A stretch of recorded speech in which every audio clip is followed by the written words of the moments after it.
Welcome to News with a View, hosted by me, John A. Costa. If you're new to my channel, this is a conservative-leaning podcast where I take in issues on both sides that will lean towards a conservative opinion.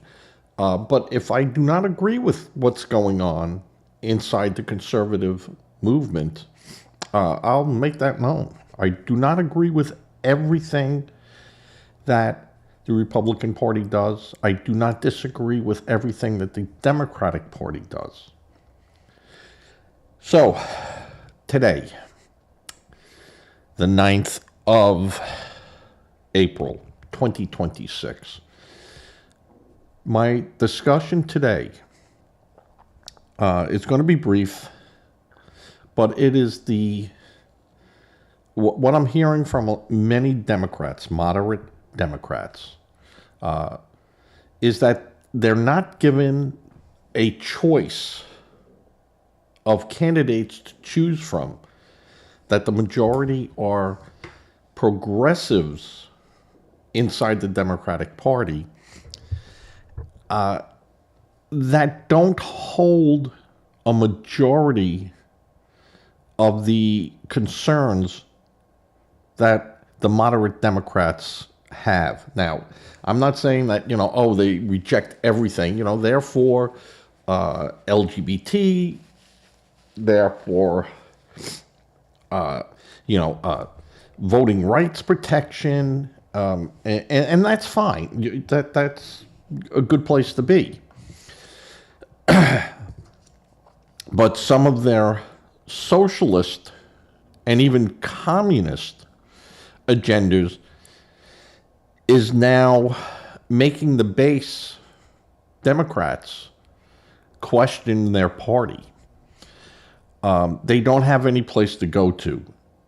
There are very few moderate Democrats out there who are trying to steer the Democratic Party. You have your John Fettermans and other people out there that are moderates that have the core Democratic moderate values set in place. But the DNC is not run by them. The DNC is run by it's not even liberals, it's progressives. Your AOCs, Mondani, who's getting a big voice, your Gavin Newsom, who wants to project himself as a moderate Democrat. He's not. Beto O'Rourke, total progressive. You have many of these they so-called moderate Democrats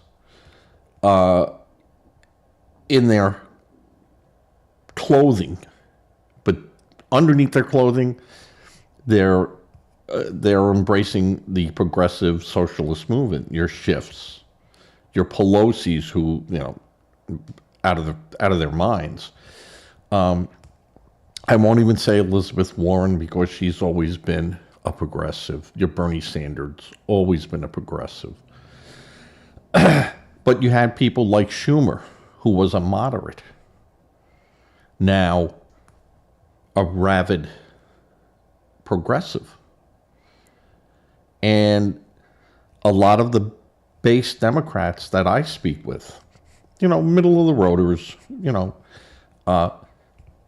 they go, we're not being given much of a choice here. We want to stay with our party, but they're just not giving us the opportunity to truly select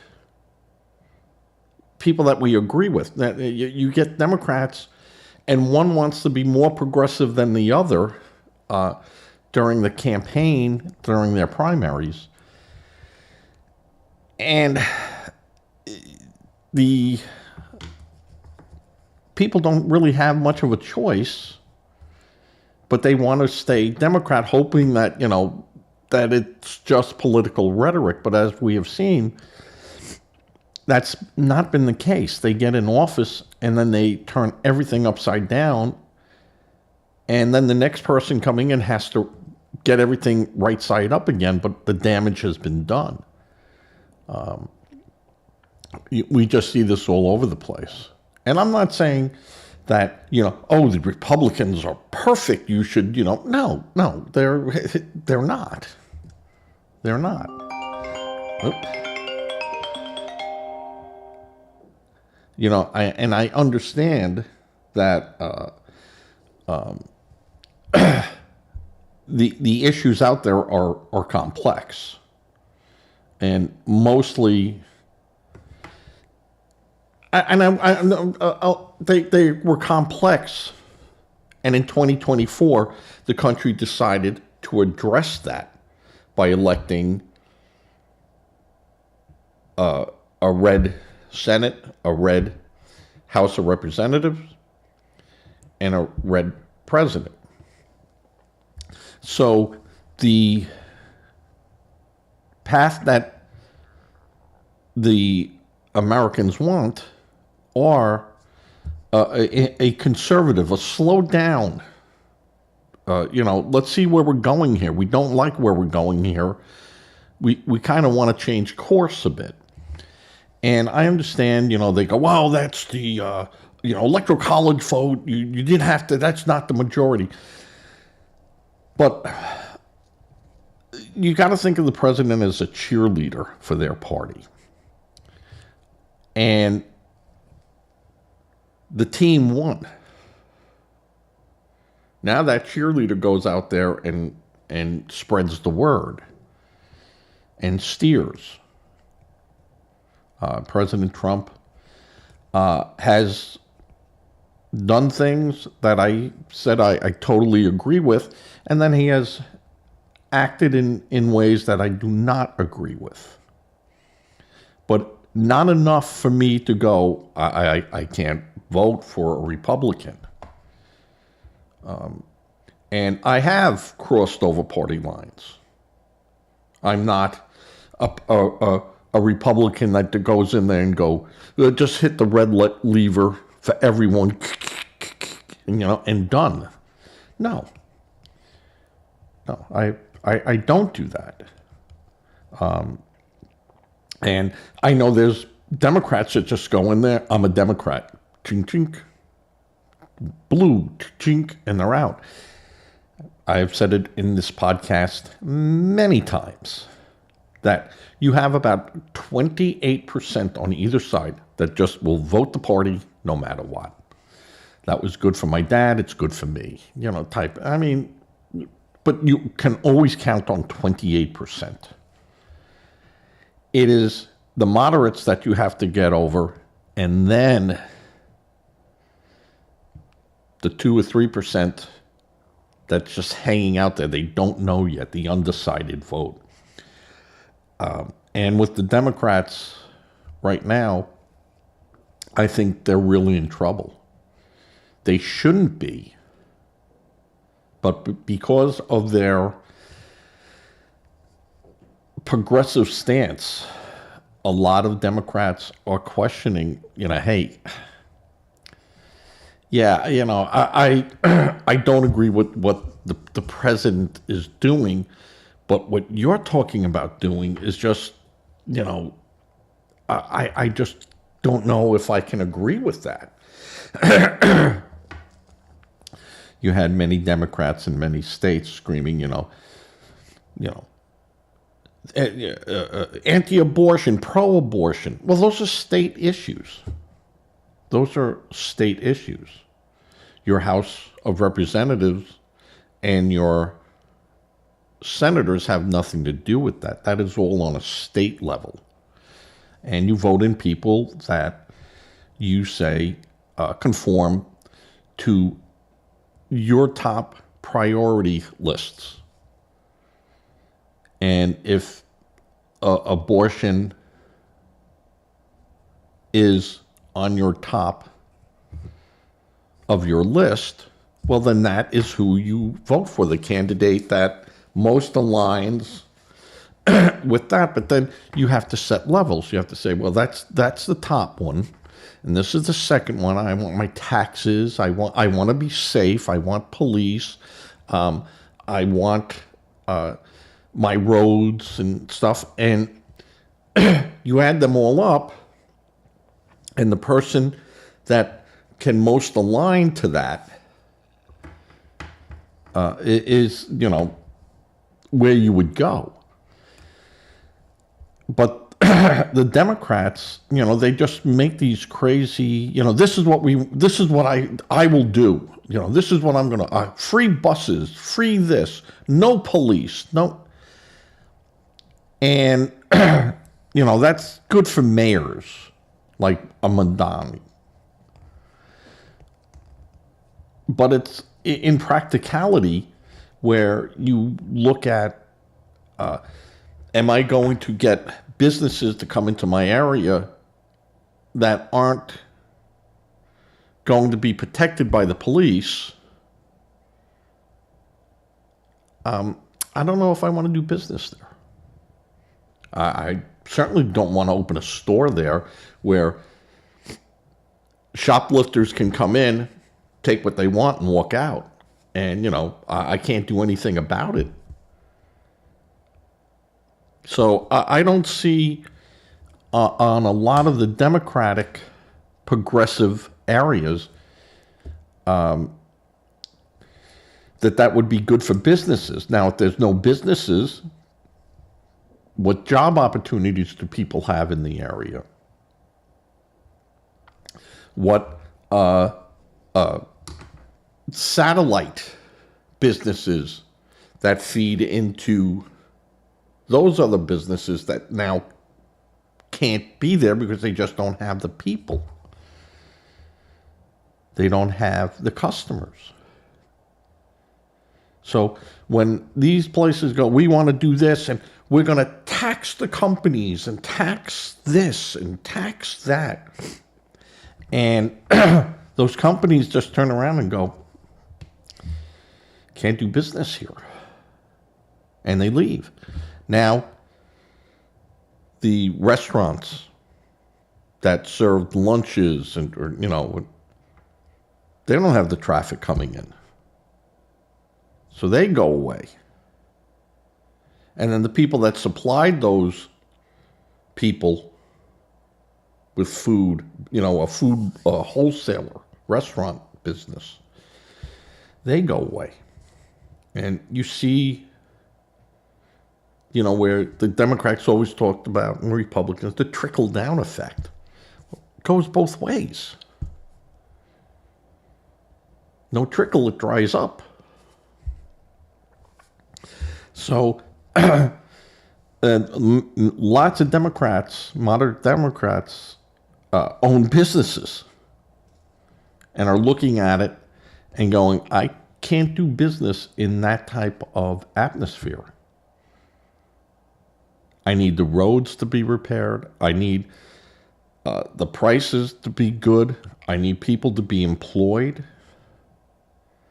And without that, I don't have a business. And then you have businesses and people that then will move to follow those businesses if they go to another state. Now you've taken skilled people out of your workforce pool. And what are you left with? You're left with the people that have no jobs, that have no skills, that have no formal education. And that's what you're left with. What do you think is going to, how are you going to improve their lot other than giving them more money, on some type of welfare program? And I think this is where the Democrats really have to start looking at and admitting that their policies have failed and get back onto a course of it was always family values. It was always the worker. It was always a strong and safe country. And now their ideologies are changed. They don't want to have that. They want a system where you get paid to do nothing. There's, if you want to go into business and you want to do this, they kind of try to penalize you. So I think the model that the Democrats are using is steering away a lot of their moderate base. And if that moderate base, 3, 4, 5% of that moderate base goes to the Republicans, that's going to change the outcome of elections. And it has. And all I see the Democrats doing right now is going more left. You think they would sit back and go, hey, that didn't work. And that's not working for us. And, all right, we have the people that we have. We have them. They're not going to go anywhere. But these other people have moved away. Why have they moved away? We got to get them back. And, the leftists, the people that, the government, they got to do everything. And we want open borders. And people go, well, we don't want open borders, And we want a voter ID system. And yet you have the Democrats fighting that tooth and nail. They want to defund ICE. They want to defund border protection.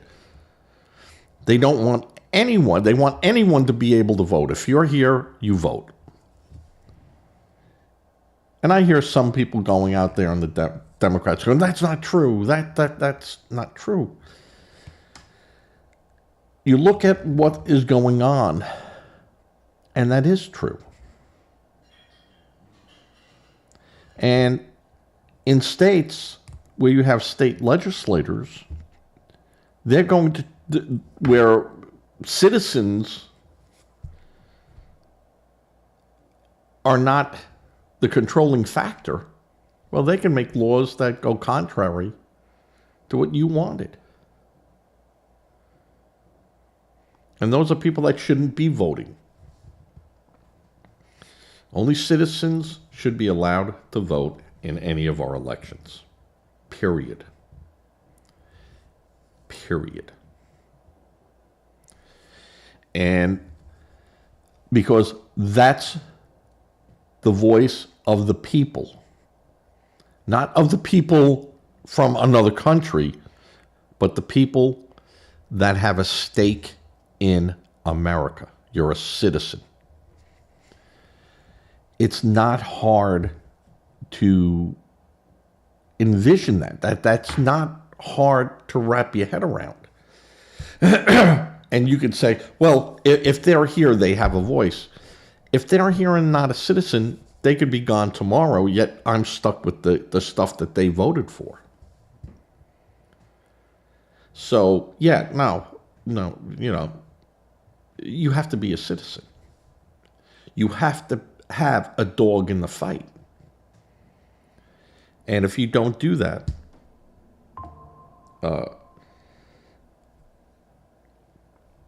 it goes against the principle of one citizen, one vote. One person, one vote. And that person was meant to be a citizen.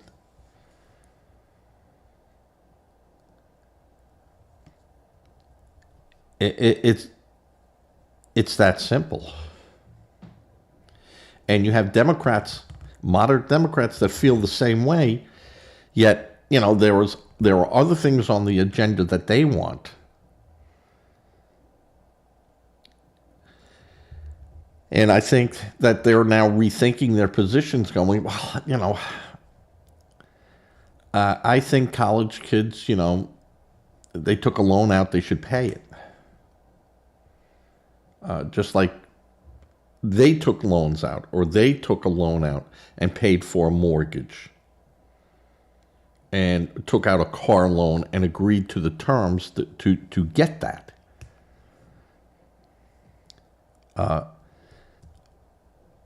You make decisions. And now you have these people get in there, and now and it's not a democracy. We do not live in a democracy. We live in a democratic republic,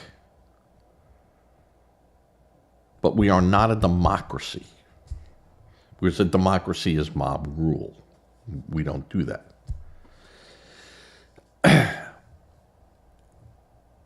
The Democratic Party is floundering, and it should not be. It should not be floundering. And they're floundering because they're like a moth to a light. They're going towards the people that are most vocal. But that's not the majority, and we've seen that. Professional, paid protesters who agitate a position that they don't care about. They're getting paid.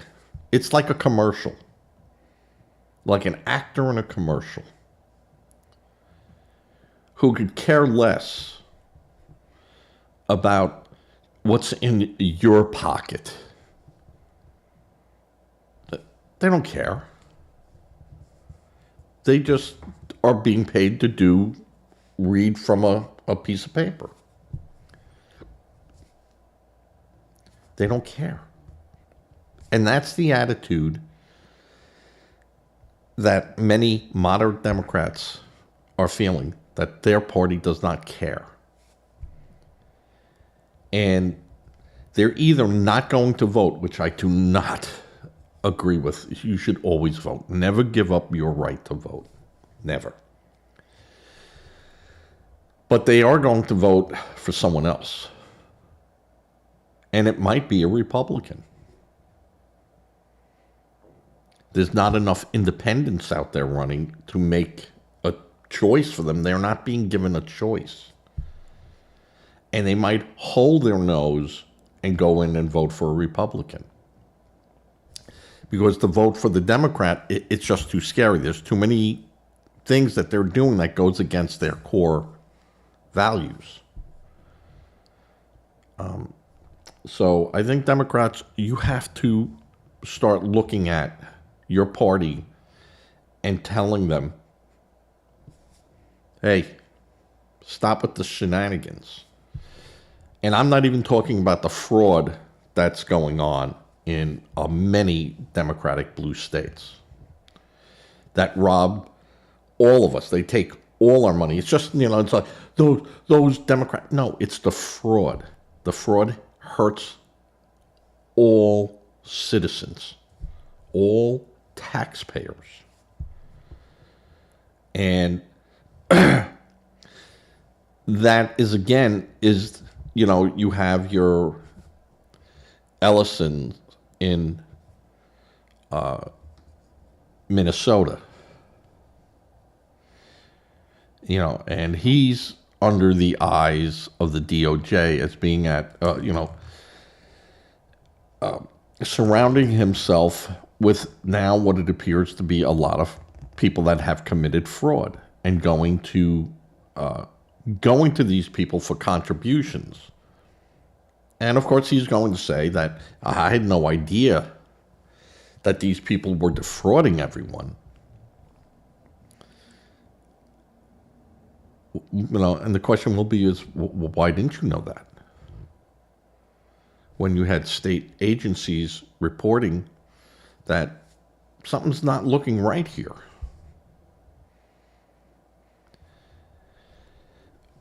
And, you know, when it comes to a red person running or a blue person running, all they see is green. They need money to make things happen. And they'll take it from people that they might not or should not be taking money from. And it will come back and burn them. So, Democrats, moderate Democrats, you need to contact your representatives, say, and really tell them, stop playing with people's lives, and using them to try to get a different agenda that I'm not agreeing with. Or, I want voter ID. Stop using TSA. Stop using these people. I want border protection. I want my streets safe. Stop playing with that.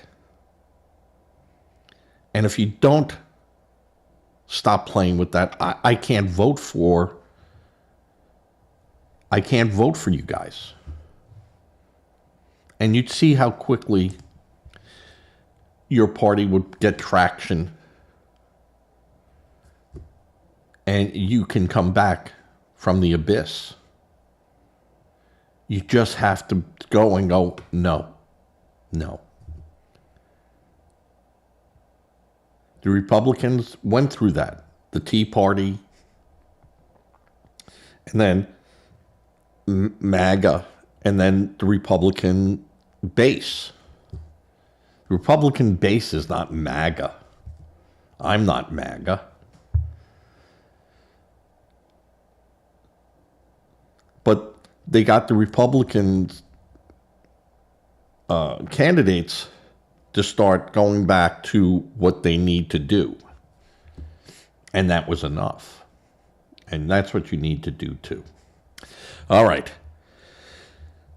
Keeping this to a 30-minute show today. A lot of things going on with the, media and, they broke the ceasefire. The ceasefire, this, that, and just the media just out of control.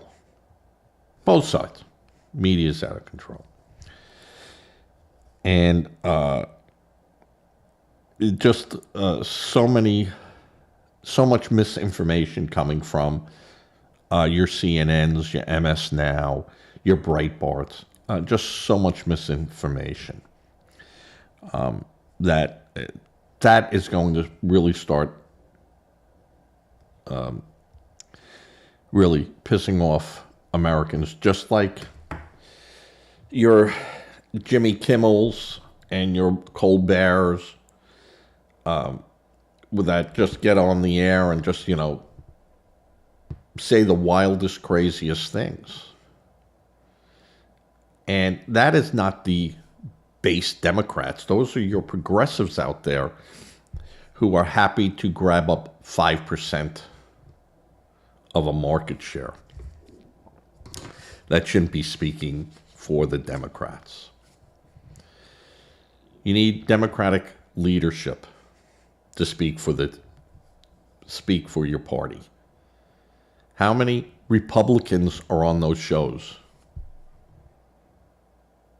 Yeah, none. And you know why? Because they speak in areas other than, whatever Kimmel and Colbert were doing. They were actually speaking to the people, and those people vote. And you have your Kimmels, that, anyone that says, F Trump, yay, yay, and Colbert, yay. And most voters are turning around and going, that's good if you got an 18-year-old watching. But I'm 35 years old, I'm buying a house, and I got kids. And that's not yay. And this is what the Democrats better start looking at, or you ain't coming back for a very, very long time. All right. With that, I'm going to say thank you. Please, if you're just seeing this and you're watching the show, please subscribe or at least leave comments. I answer all my comments, even from Bob in New York. Please give to a charity if you can. Just make sure it's a legitimate charity. Don't become a victim trying to help a victim. If you're not comfortable with that, a food bank would be a great place to donate to, because it helps right in your community. And they need monetary contributions too, because they need to address things that are happening right at that moment. Sorry, my cold still is here, and mostly with the pollen that's coming right now. It's unbelievable. Please say a prayer. Prayer does work, regardless of what a Democrat might tell you. And if you want to know why I say that, send me a message. Leave me a comment on that, and I'll tell you why. All right, everyone. Be safe. I might be doing a show this evening if there is more late-breaking news, but this was just a commentary on where I see the Democrats failing, and failing badly. All right, everyone. Be well. Take care. As I fade to black.